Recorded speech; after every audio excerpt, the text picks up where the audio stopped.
Welcome to Fortress of Faith with Tom Wallace. Would you describe yourself as a patriotic Christian? Do you believe that political correctness and the woke movement is destroying the values and virtues of our nation? Are you concerned about the growth and the influence of Islam?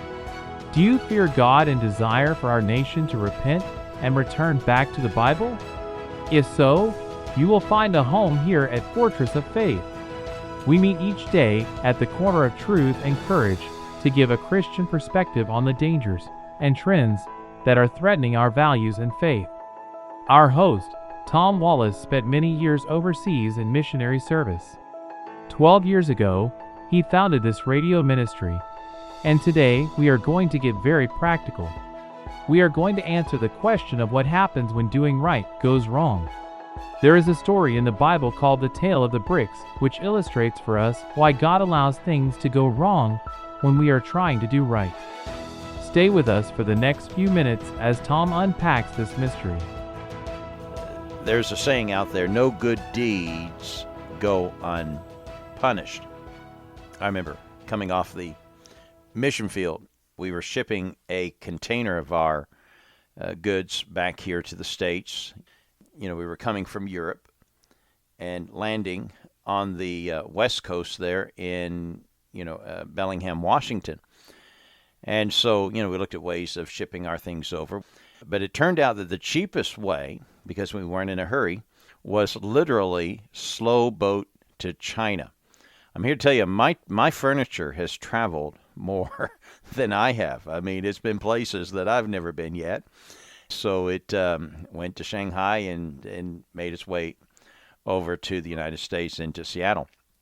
And I was trying to find a truck driver to pick up our goods from the dock there in Seattle and bring it up to Bellingham. And I remember him saying this, and he was kind of concerned about doing a missionary a favor. And he said these very words, no good deed goes unpunished. And he was kind of just waiting for the hammer to drop or something to happen to his business or his help to us in that time. Glad to say nothing went wrong. But that saying, no good deeds go unpunished. Well, what happens when doing right goes wrong? In a moment, I'm going to tell you a story. It's called the Tale of the Bricks. It comes right out of the Bible. And in fact, that's what the Bible calls it, the Tale of the Bricks. It's found in Exodus chapter 5. We'll get there here in a moment. But let me tell you a couple of things that happened there. In July 2017, a construction worker in Queensland, Australia, showed up at work.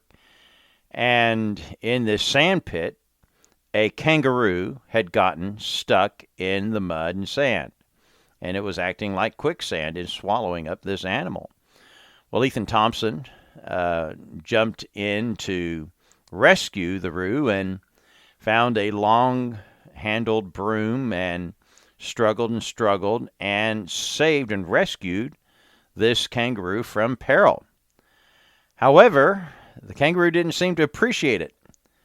This traumatized animal, instead of being thankful and grateful, punched Ethan in the face after he saved its life.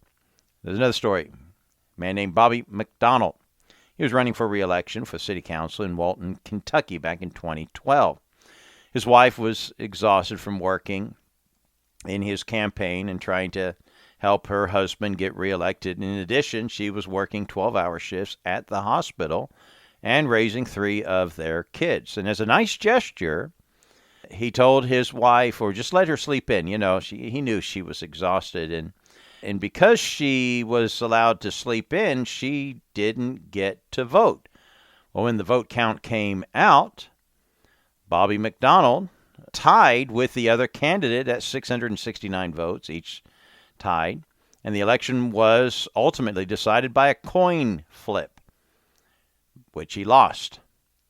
And so his good gesture of letting his wife sleep in cost him the election. And not only that, his wife was angry at him for letting her sleep in. After all the hard work she had done to help him get elected, she didn't get to vote, and he lost the election. There's another story of a homeless man named James Brady back in 2013. He was walking down the road and found an envelope filled with cash, $850 lying there. Well, you could have pocketed that and been happy and walked down the street and told nobody. However, he felt he needed to do the right thing. So he turned it in at the local police station. And he was told, now if no one claims it, in 6 months it's yours. Well, this man was homeless and destitute, but he, over the next 6 months, improved his situation and found low-income housing. And sure enough, 6 months later, James was able to keep the money. However, though, this money was recorded as income, and now he's making too much money, and he lost his housing over it. So what happens when doing right goes wrong? Well, we find an interesting situation in the Bible. It's called the tale of the bricks in Exodus chapter 5, verse 8. Moses and Aaron are now before Pharaoh. God had heard the prayers and the pleas and the petitioning of the Israelites for God to bring mercy and redeem them and rescue them out of their bondage. And God had been preparing a man for that very job. His name was Moses. Moses was raised in the household of Pharaoh. Although a Jew, as you know the story, he was specially prepared for this job. And he stands now before a new Pharaoh. And he's with his older brother Aaron. And they're trying to improve the lives of the Jewish slaves. And he requests of Pharaoh to let them go just for a season, to let God's people go into the wilderness, a 3-day journey, and to have a feast and worship God. Well, pretty much, Pharaoh responded, "Who is this God? And why should I obey him?" And so he kind of replied in verse number 2, "No, ain't going to happen." And because of Moses and Aaron's request, who was trying to do good, trying to help the Israelites in their dire situation as slaves, now Pharaoh is upset. And he plots to put more burdens upon the backs of the slaves.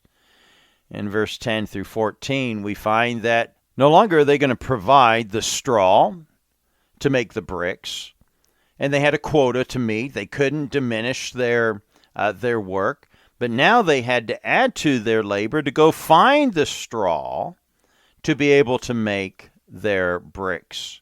And so the children of Israel try to reason with Pharaoh, and in verse number 15, they go to him and, we're not able to do our job. We're not able to meet our quota because you've cut us off from the straw.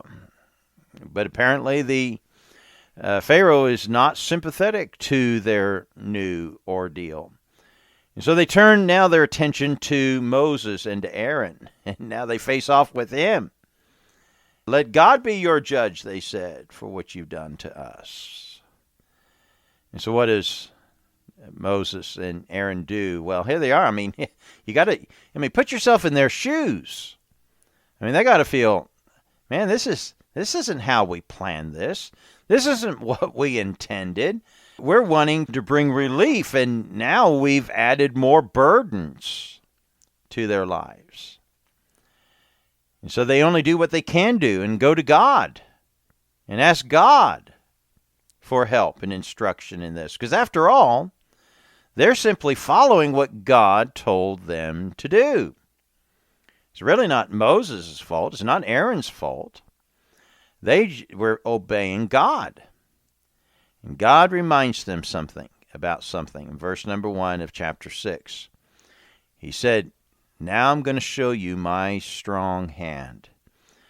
You watch what I'm going to do." Now they're about to witness the 10 plagues, miraculous events that God brings down as judgment upon the Egyptians.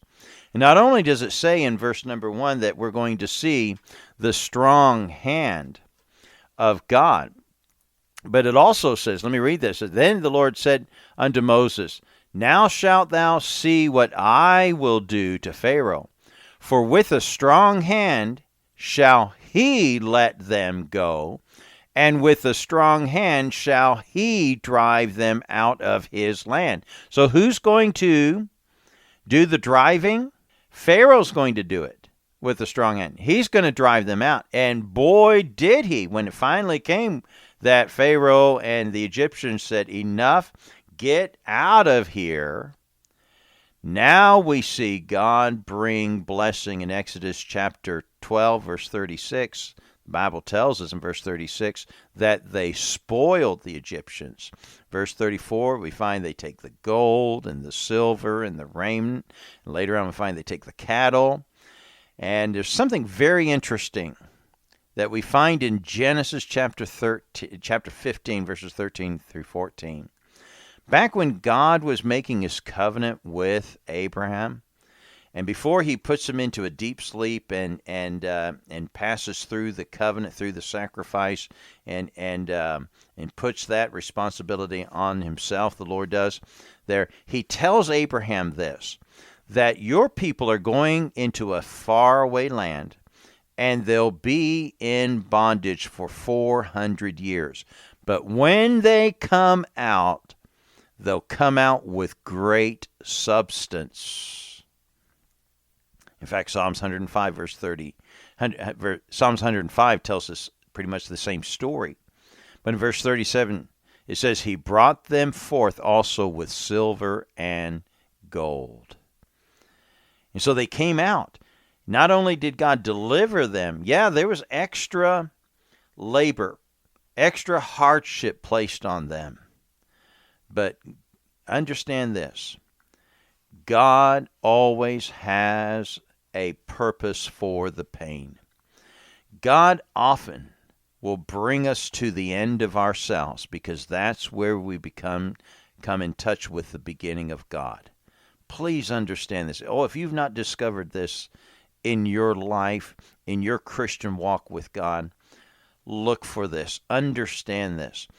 God brings us through difficulties and trials and through storms.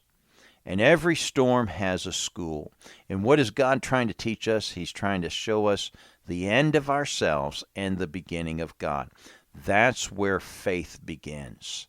Faith begins when we no longer can't do it ourselves, and we can only turn to God to do it. Someone said this, there's three facts are true about your life. One fact is either this, it's either you're in either one of these three areas. Either you're currently in a storm right now, or you're just coming out of a storm, or the third truth will be true. If none of those two things are true about you, you're getting ready to head into a storm. The fact is that God brings us difficulty. He did to the children of Israel. And we find also in Exodus chapter 16 that when the Lord started delivering them out, the Bible says he could have led them up through the Philistines up into the land of promise, but he chose to lead them south. And he led them through the wilderness and through the Red Sea and all that. Why? Because God knew if they got up into the promised land, there's wars up there. There was challenges up there. And they needed a time to learn to trust God. And I'm here to tell you that God will bring us through wilderness, through the Red Sea, through difficult situations, so we learn to trust him. I've seen him do it again and again and again. We're going to have to stop there. Join us again tomorrow at the Corner of Truth and Courage. God bless you.